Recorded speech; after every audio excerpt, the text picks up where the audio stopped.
guys. Welcome to Live Science. I'm your host, Judy Stroh. Today we have a bit of a fun scientific topic about something in pop culture that is very near and dear to my heart, as well as my coworker, Mindy Weisberger. Welcome, Mindy. Hi, Judy. So there's this book coming out in January 1st of the new year about what inspired Twin Peaks. So tell me about this book. Yes. Okay. So yeah, usually we're talking about science here, but today we're taking a turn into history, which we also cover at Live Science. And more specifically, we're going to be looking at a historical mystery, which is a very real homicide that happened in upstate New York in 1908. And the details of which were so chilling that more than 100 years later, they inspired the story of Laura Palmer in the TV series Twin Peaks.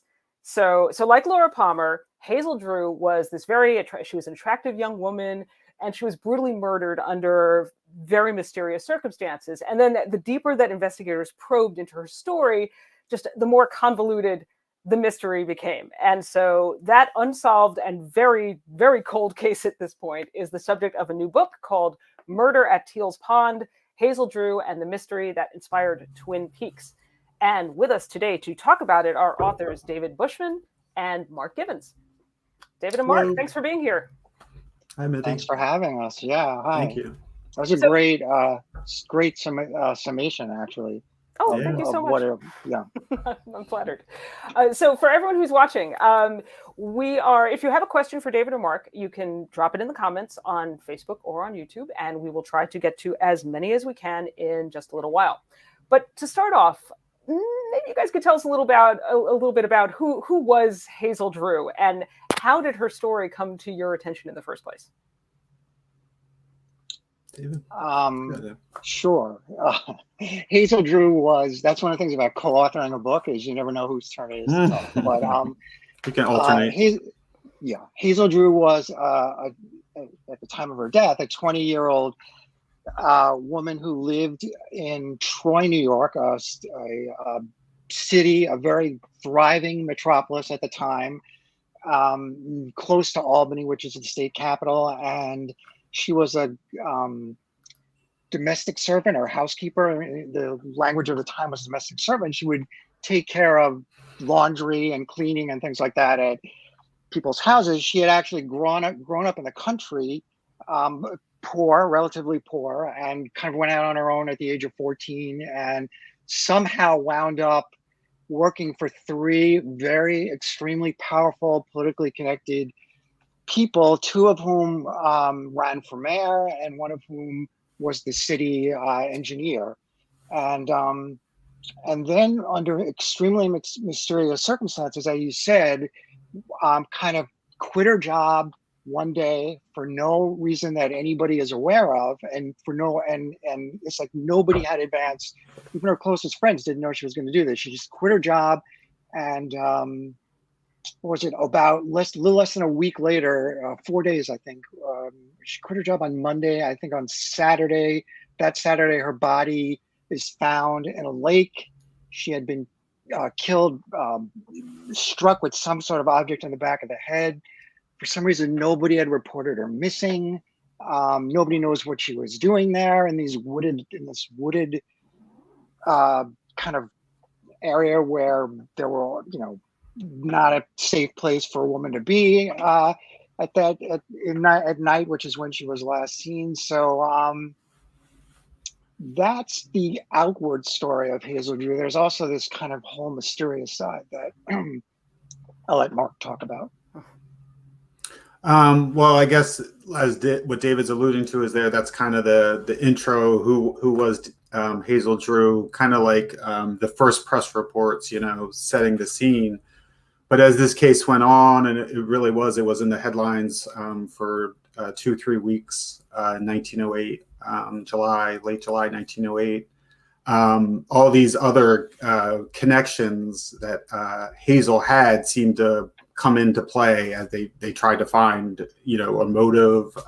They never were able to. This did remain unsolved. But as the case went on, the headlines kept coming because, in large part, to Hazel herself and the life she lived, she just had all these sort of social connections and networks. the picture that was first portrayed by her family and friends in the early days of the case was this church goer. She stayed at home. She would, stayed at home reading at night, was never out with boys. That was the initial picture. As the case went on, investigators were digging more into her affairs. The tabloid press got involved, started digging into things, blew some things out of proportion, but did uncover this sort of social creature that I guess Hazel was, especially at this time. As David kind of said, she had humble beginnings, came from the country where her body was found, but lived her life in Troy, New York, which at the time was this, industrial center, socially, especially at the time. So she was this, from two different worlds, this woman of two different worlds, beautiful, greatly admired. As the case went on, like I said, she started to get trashed. There started to be more innuendo. So the book is dealing with a lot of that. There were things going on with Hazel. She was, perfectly within her rights, but there was slander and gossip also interwoven, which all, honestly makes for a great story and a great mystery. That again, like I said, was never resolved at the time. So that's part of what we were doing. We were, you go back and like I said, or I think we were speaking earlier, this was widely reported at the time, coast to coast. So initially, that's what we were doing, unearthing all these old newspaper articles just to kind of get the story down. And it wasn't just one paper that went through it. There was dozens of papers, each with their own agenda, which is part of the story as well. So that was the initial kind of getting the case down, the 2 or 3 weeks that the investigation ran. But then when you sort of have that baseline, it's like, well, the case was never solved. So that's really when the hard work began. And David and myself and others, there's a whole kind of community up there in Sand Lake, New York, mainly locals who were just interested in this and, very passionate about trying to solve this case. So. Yeah. So as you mentioned, I mean, this is something that maybe it might have started off as something that was just a big story in a small town, but then it seemed like it escalated. And from some of the headlines that we were just seeing, it seemed like probably as time went on, the headlines just became more and more sensational, pulling out these details as details of her life were revealed, as maybe more details about the case were revealed, until it became so it was a story of national interest eventually. Yeah, one of the points that we address is, I mean, the press is a big part of the story, not just because of the coverage and the way they approached it, but also they discovered things that the police didn't discover. And there was this one reporter who is a larger than life named William Clemens, who claimed to be related to Mark Twain, but when we investigated it, we found out that I talked to a Clemens expert and biographer at the Twain Museum, and he said that he had in his possession a letter from Mark Twain calling this guy like a parasite and denying that they were ever related, even though it showed up in all his obituaries. But he drove the story in a lot of ways, and there was a press war going on at the time. It was around the time of yellow journalism, and so William Clemens would plant these stories about how basically he these stories about why did Hazel disappear for 2 weeks, not disappear, she went the December before she died, December and January, the winter, she left her previous job and went to her uncle's house in the country in the kind of the dead of winter, which was this very mysterious thing for her to do. Supposedly she was ill, but she never, nobody ever identified the illness. Her sister-in-law, whom she was close to, said that they didn't call a doctor in. She was bedridden supposedly for 2 weeks. And Clemens clearly implied that she was pregnant during that time. So he was driving the story in a lot of ways. And the press which is relevant today too, because I mean, I just finished a book called Miracle Man about the anthrax attacks and how the press jumped all over the wrong guy, and not to pick on the press or anything, but and that was one of the things we found. There was a lot of stuff that happened in 1908, political stuff, press stuff. I think gender stuff. I mean, Mark and I may not agree about this completely, but I think that if she had been a wealthy white man rather than a not wealthy white woman, a domestic servant, that we would not have a cold case today. So there were a lot of issues that came up in 1908 that are still resonant today, and the role of the press in sort of driving and the fact that the press was part of the story, in addition to just kind of being on the outside and covering it, I think was one of those issues. Mm-hmm. So one of the things you mentioned was just socially where she came from, and yeah, she was fairly young woman, not well connected personally, but she did have through her work as a domestic servant, she was peripherally connected with some fairly important, influential people. So could you maybe talk a little bit about who are some of the main suspects, and how were the I guess powerful people that were sort of in the outer edges of her orbit part of the investigation?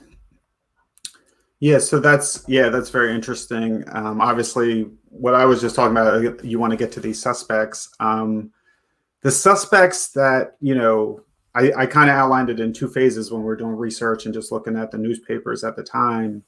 They never really yielded us, and there was no one was arrested. Basically, they had persons of interest that they would bring in and grill, but they were always cleared within what, David, 24 hours, basically. And then maybe a couple of days later they would. Her uncle, for example, I don't want to give too. I'm trying to be vague with the details here, but her uncle was a person of interest because he lived near the scene of the crime, but they were never really able to. And he was a creepy guy, older bachelor, or not bachelor, widow whose wife had died a few years earlier. So he was kind of this misanthrope. He had attempted suicide.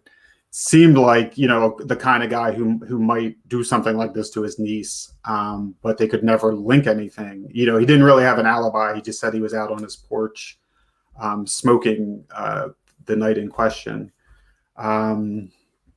So there were suspects like that. They did, without getting into too many details at the time, and this is a large part of the book too, the investigators who were from the city kind of were looking at the locals where her body was found. Now, she, again, as we discussed, she lived in Troy, New York, but her body was found out in Sand Lake, near her uncle's, discarded in this pond. So that's a big part of the mystery. Why is she out there? But the investigation, at least initially, and sort of throughout the investigation, kept going through the woods in Sand Lake and asking the same people who they weren't able to pin things on. That was their primary suspects, really. Some did emerge from relationships she had in Troy as well.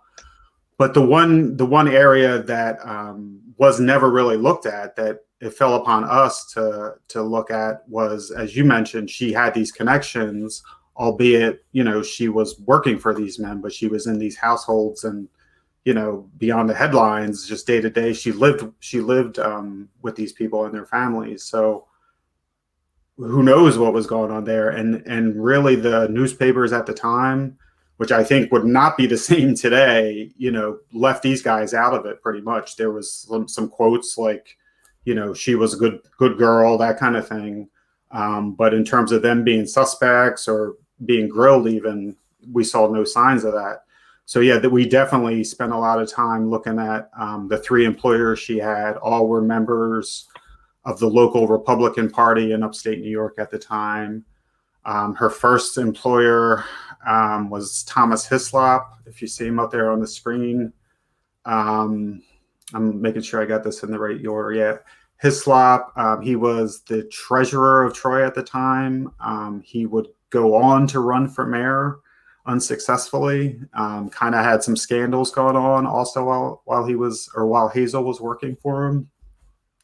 She moved on to Jonathan Tupper, who was older than the picture we see there. At that time, he was the oldest of the three employers. He also had run for mayor unsuccessfully as a Republican candidate earlier in his life, and he was more known as a successful coal merchant. He was a coal baron at the time. And then her final employer in the middle there, Edward Carey, less involved in politics. He was a professor at a prestigious sort of university that's still up there today, Rensselaer Polytech, RPI Institute. He was a professor of engineering.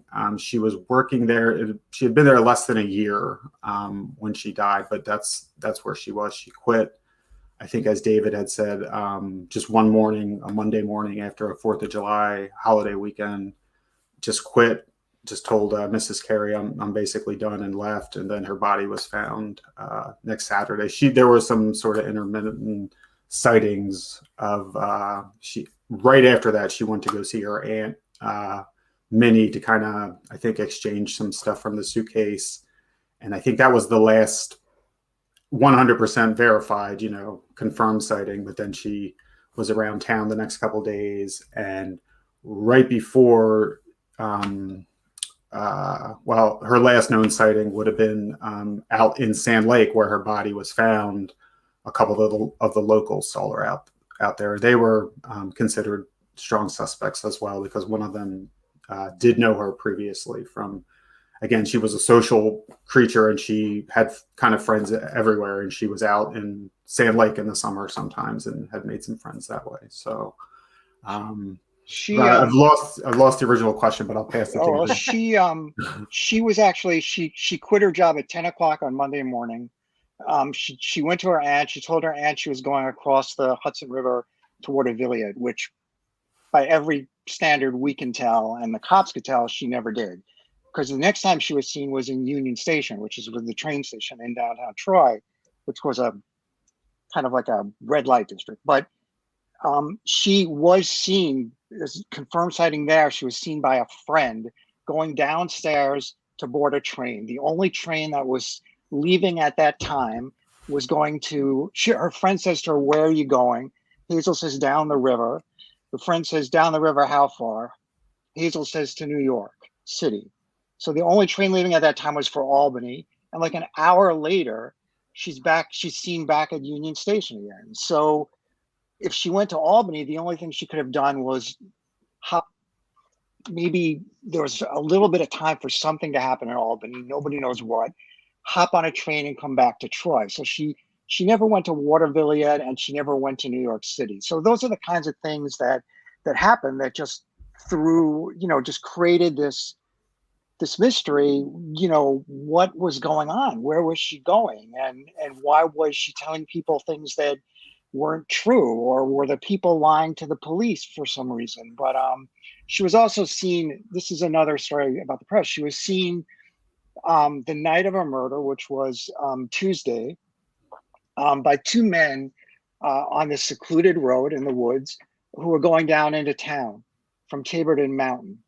And these two men, one of whom knew her and did act extremely strange and was rightfully a suspect early on, a young 17-year-old farmhand, knew her and acted very strange. But these two men immediately became suspects. There was so much pressure by the press to arrest these two guys. And at one time, the press reported that the people of Sand Lake were ready to storm, was it Sand Lake or Troy, were ready to storm the prison and lynch these two guys, who were eventually, this one guy it's kind of like Rosencrantz and Guildenstern in Hamlet. They just kind of happened to be in the wrong place. He just happened to be in the wrong place. He's like this guy who had nothing to do with anything, but just happened to be on the road when she was on the road. So there were a lot of mysteries that popped up like that along the way. And in terms of suspects, also one thing that Mark has been saying is that it wasn't solved. And I would just like to bring a nuanced interpretation to that and say that it was not solved publicly. But that doesn't mean it wasn't solved. That doesn't mean that they don't know who killed her. They just didn't, in my estimation, they did, and just didn't want to implicate that person. Okay. So there. And read the book to find that out, to find out what exactly you're talking about. Yeah, of course. So it's interesting because I remember when I was a big fan of Twin Peaks when it aired, and one of the standout phrases, which of course me and my friends were saying to each other all the time, was that the owls are not what they seem, and which of course you could apply that to pretty much almost any of the characters on that show, where there was a lot going on under the surface that whatever your initial impression of someone was, you were probably wrong, and there was probably something much darker underneath. And it seems very much like that was the case with Hazel Drew, where she was presented initially one way as this kind of very sweet innocent girl, and then later on it seemed like as more details came out, it was like, well, things were a little more complex than that. So could you maybe talk a little bit about that, about some of the aspects of what made her who she was that were maybe at odds with how she was originally first presented? Yeah, I can start, David, if you want to jump in, though. Yeah, that's a very good observation, and that's part of what's interesting, I think, about if you were a Twin Peaks fan, or if that's part of the lore of this story, of things not appearing as they are on the surface, or not being as they appear on the surface. I think a big part of that, it's weird. You think of Twin Peaks as kind of the David Lynch surreal, it's not connected to reality.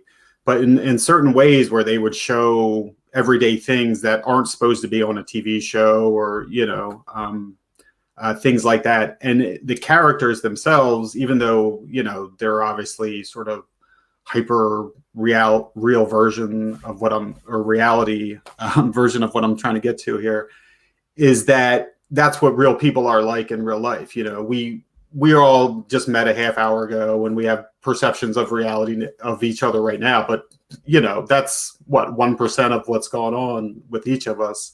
And I think that's true. And I think that's true when you start digging under the surface of anybody. So that's what happened here. I mean, Hazel was a special case in that once you start digging underneath, she had, connections all over. I mean, we spent years looking at this. We still, I'm sure David and I would disagree about who Hazel was and her day-to-day life. I know we have, because we've, debated and evolved over time. But again, that's how everybody is. So I think in some ways, there's, going back to Twin Peaks and comparing it to this case, there was so many comparisons. I mean, you could write our book isn't that, but you could write a book, or, just doing the comparisons between the characters and how the case evolved. But really, I think that's more a product of circumstance, that, that's what Mark Frost was envisioning as a great story. He had heard about this. The very basics of it is a young, beautiful girl, very young, beautiful girl is just found discarded in a pond, in a remote pond. Nobody knows what's going on. And it rocks this whole small town, the vibrations it sends out. And that's what's the same in both cases. But if you start digging into it, yeah, there's some teenage boy who had this, was a little too unhealthy of a crush on her, but that's what would happen, So there are these small town eccentrics that are just like characters in Twin Peaks. But it was more a product of this thing exploding upon that. And all of a sudden there's just reporters everywhere interviewing her cranky old uncle, who normally would be nothing. He'd just be out on his porch, smoking cigarettes or whatever. But now he's this featured character, and no one can explain his behavior. And does that tie into the murder? So I don't know if that's getting at what your question, and maybe David can speak to that more of Hazel in particular, because you did hit that on the nose. But I think that's also part of the equation here. And that's why this case is so interesting. When we found it, at first it was kind of this ghost story, but using the internet and some detective skills, when we did find out there was a Hazel Drew, who Mark Frost had mistakenly thought her name was Hazel Gray. So that's kind of why you know, in all the years of Twin Peaks, this hasn't really emerged. That's the real reason. So anyway, yeah, David, I I think Well, I I mean, lost the question. Hazel very deliberately, I think it's undeniable that she kept secrets. I mean, she had spent July 4th weekend with her aunt and two cousins whom she was very close to, and then comes back the next day and quits her job. And everybody they talk to has claims to have no idea why she quit her job. So either she didn't tell them or they were lying. So, and then, you know, she tells Aunt Minnie that she's going to Watervilliers, and she doesn't go to Watervilliers. She tells she had a really good friend who was also a housekeeper in Troy named Carrie Weaver, who went to New York with her on a trip, and claims that you know, they spent a lot of time together. Said Hazel had no boyfriends, no male admirers, and yet they found trunk full of letters from men who admired her. So, you know, so to your point, Mindy, there's no doubt that Hazel kept a lot of things to herself, and there were you know, she and in that sense was very much like Laura Palmer. And there's even this conversation in Twin Peaks between Audrey Horne and Agent Cooper, where they talk about how secrets are dangerous things, and Laura had a lot of secrets, and Cooper says, you know, it's my job to find out what those secrets were. There's no doubt that Mark's right. We barely know a person, but Hazel was more mysterious than most, or many. I shouldn't say most, but then Hazel was deliberately secretive. Let's put it that way. And there was a side to her that was provocative. Okay, I'm seeing that we actually have a couple of questions coming in. Judy, can you throw those at us?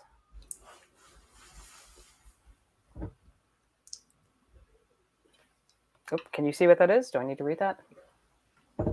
Yeah, I can see it. I'm just trying to give you guys more screen time, so I'll let you guys do it. Okay, so this is from Jersey City Dredged, and has all possibility been ruled out that her murder was not committed by a serial killer? Well, that's a great question, and there was no evidence of any serial killer at work in that area at that time that we were able to uncover, or that the police ever talked about as being a possibility. So it didn't seem likely. It didn't seem likely. Yeah, I would also add, you know, it went unsolved, so I don't think that can be completely ruled out. I mean, we discussed that. You follow all these trails of clues and evidence, and then you're like, well, it could have just been a botched burglary that some random person and then fled the scene and had no connection to her. Why we did sort of discount that is, you'll have to read the book, but there are so many connections that are unexplained with Hazel that led her there that night. For example, like, why is she out there? You know, if it was just a random serial killer or a random murderer, why is she dressed like she's going out on a big date in the middle of the country, 15 miles away from her home in the city, out in the country, like a country road? I mean, we've been out there, and like, I almost sunk in the pond where she, you know, I love, it's rough terrain is what I'm saying. So there's all these kind of mysteries that a serial killer wouldn't explain, like, or, you know, who got her out there? How did she get out there? No one came forward to explain that. So that's why we discounted. I don't think you can 100% discount that, but that's, if you read the book, that's the logic. Yeah, it's getting dark. It's getting dark. It's a dangerous area. It's not near where she lives. She's not friendly with her uncle. Her brother and sister-in-law, who she was friendly with, no longer live out there. She's last seen at around 8 o'clock strolling along, very nonchalantly picking berries. There's some reason why she was there, and there's some way that she got there. How did she even get there? Somebody probably took her there, and there's some reason why she's there, and nobody ever came forward with an explanation for that. And you have to think that that has something to do with who murdered her. Otherwise, why wouldn't they come through and come forth and volunteer that information? And we do feel we came up with a solution that kind of answers how or why. Let me how to say this: who murdered her and the circumstances behind that. But because this is 100 years ago, there are so many unanswered questions. We still can't understand how she got out there. We put forward some possibilities, but there's no proof in certain areas. So yeah, there is a lot of dangling mysteries here. Even after all, these years of research and sort of putting forward a plausible scenario in terms of motive, there's no eyewitnesses. We talked a little bit about her employers, for example, earlier. We dug into the employer, so we found out a lot about who these men were.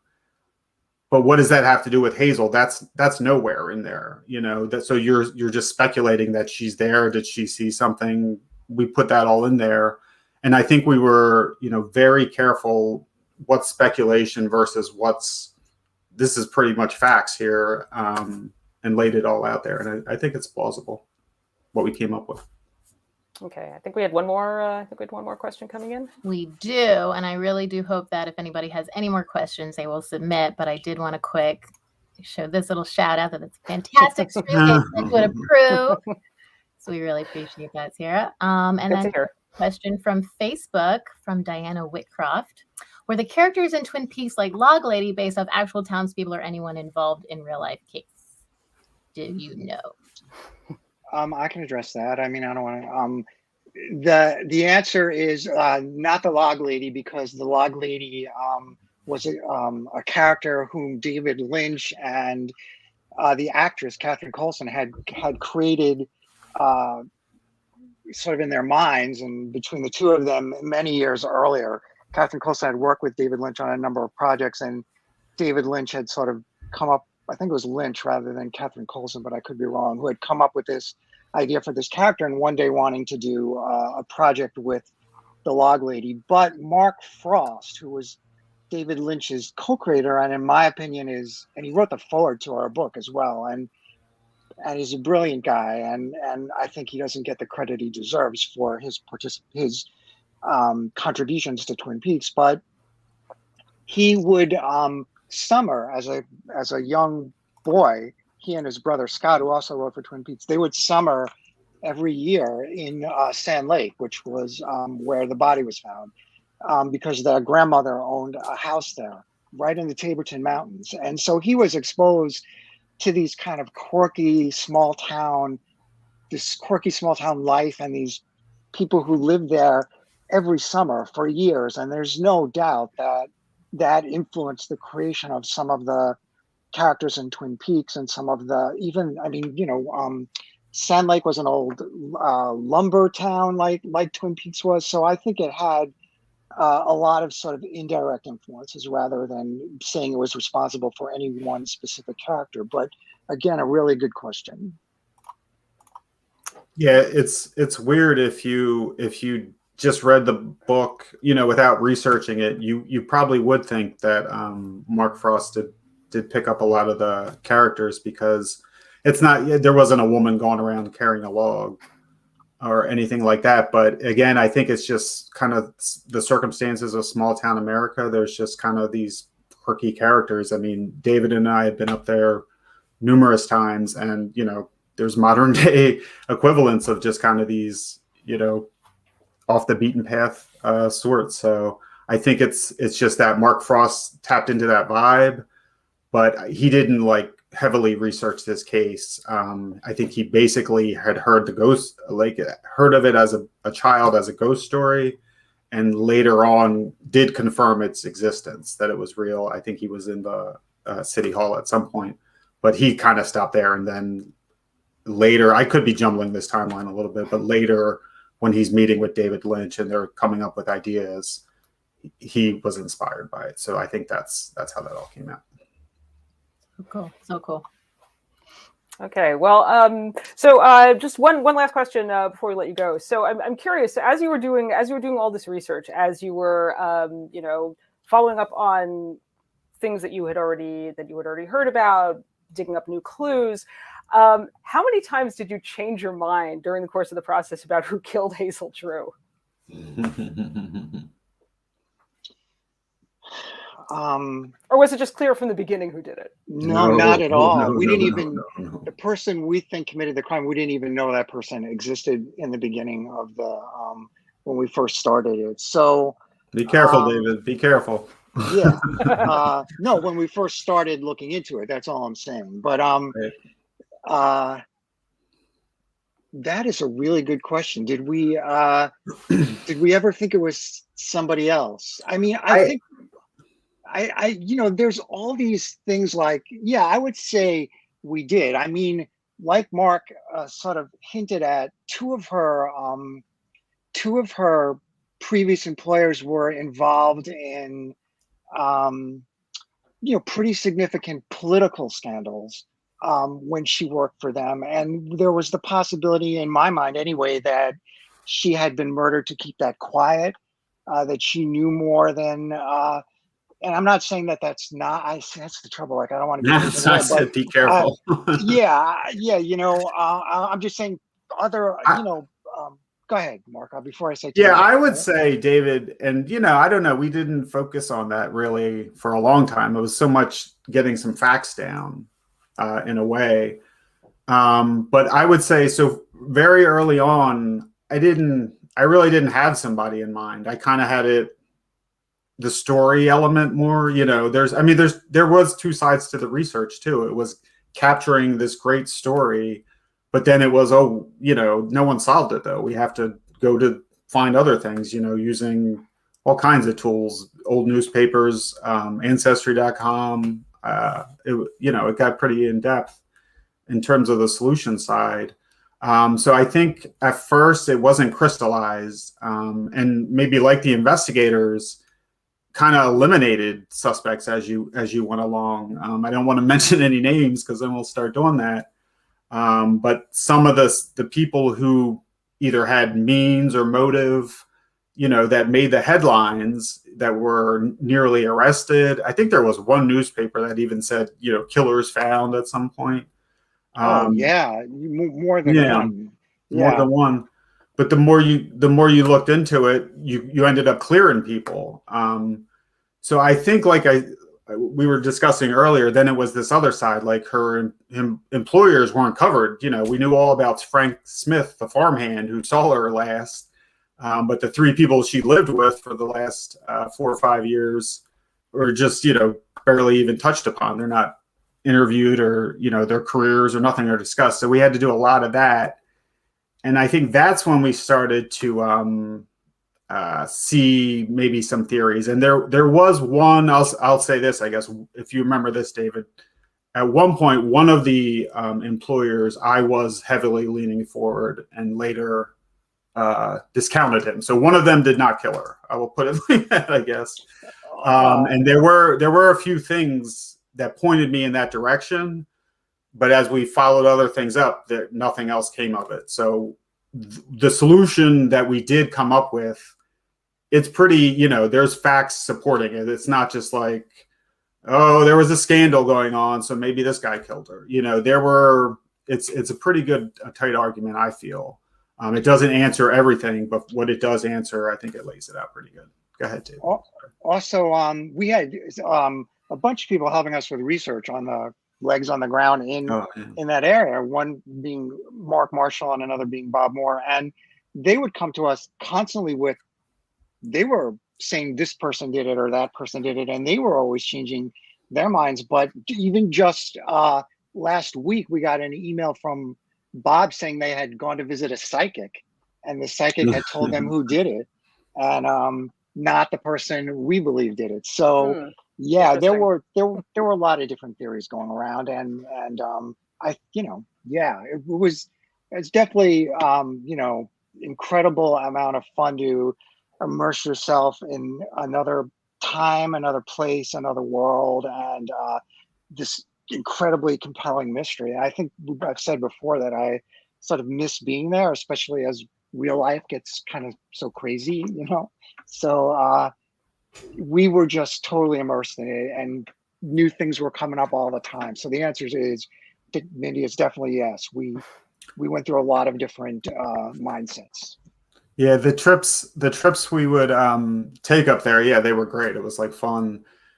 The library would get a little tedious. There was one library that had a certain run of newspapers that you couldn't get anywhere. So we spent a lot of hours in the traditional old photocopying and just but David mentioned up there the historian of Sand Lake, Bob Moore, would set up these roundtable discussions with some were just like-minded individuals. Mark Marshall, the detective, was like this really passionate guy, but they would also get family members, descendants from people who were involved in the case, relatives from Hazel. She didn't have children, but descendants of her first cousins who were also interested in the case. There was an FBI investigator at one point who was briefly involved in the case, going to help us solve it, but he kind of disappeared. So yeah, it was a whole movement up there for a while. We have an APB out on that FBI guy, right? He's somewhere out there. Yeah. That's the Twin Peaks. That's the next book. Is what happened to the FBI guy. Yeah, I would say that we were so excited one day. We were at the county clerk. He goes. We were looking for autopsy reports, and or death certificates or whatever it was. He puts this huge box of documents down in front of us. We're incredibly excited because it goes back to, we figured there's no way 1908 is going to be in here. It's not going to go back that far. He puts the box down. We're so excited because it goes back to 1898. And we start, going through them, and not a single one from 1908. Interesting. Yeah. That 1 year just wasn't there. What does that mean? Exactly. Yeah. Well, I think you've definitely given our viewers a lot to think about. And of course, if they want to, if they really want to put all the clues together or find out how you put all the clues together, they're going to have to read the book. And that is coming out January 1st? Yes, January 1st is right. That's correct. You can pre-order it now, though. Just buy it now and it'll come. Yes. All right. So David and Mark, it's been such a pleasure talking to you. Thank you so much for being here today. And so for all our viewers, don't forget Murder at Teal's Pond out on January 1st. You can pre-order it now. Thank you for watching, and we'll see you next time. Thank you, Mindy. Thank you so much, Mindy.